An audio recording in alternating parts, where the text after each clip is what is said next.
Это же проход дальше, Средняя Азия, Индия, и дальше Иран.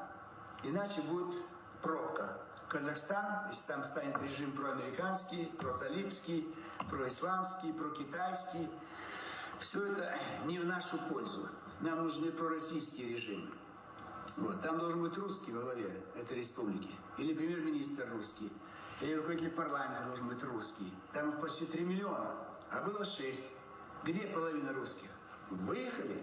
Язык. Насаждают силой казахский язык. Сами казахи говорят по-русски. Для них это родной язык. Без акцента говорят.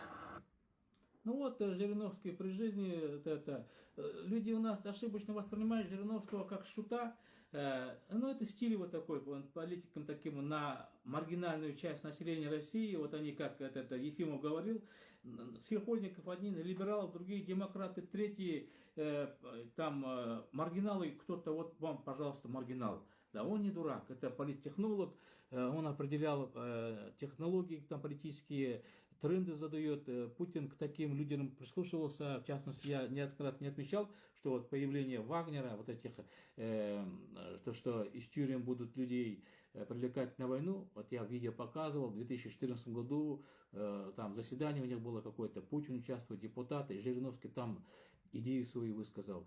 Надо, говорит, нам, говорит, осужденных на войну, вот как раз вот Украина вышла, 14 год война, туда вербовать, там, говорит, осужденные, у нас же тюрьмы такие же, говорит, если им дашь шанс, давай на войну пойти, они с радостью побегут. Они с кем угодно побегут воевать, лишь бы не сидеть в наших тюрьмах. Путин там смеялся, но он намотали на ус, и потом это они немножко изменили тактику и используют. Как изменили? Они там, ФСБшники, разработали технологию, это как, чтобы осужденные все-таки бежали туда.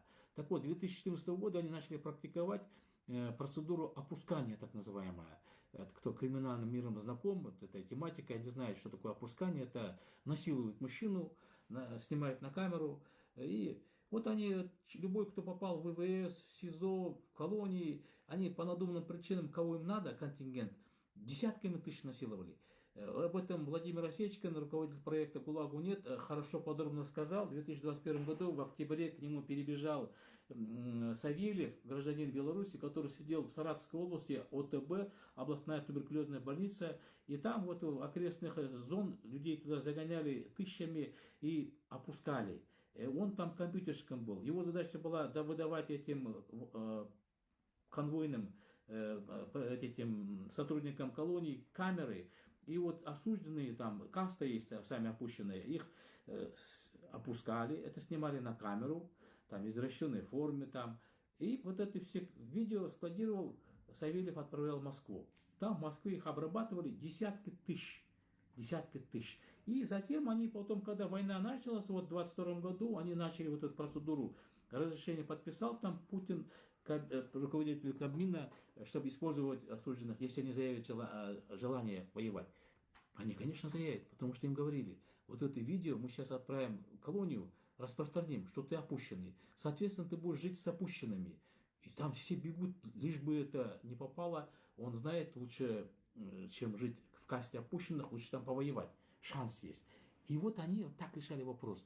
Политтехнологи. И вот этот политтехнолог еще 2-3 года назад говорит, в Казахстане должен быть вот, или президент, или председатель Кабмина, или председатель парламента русский.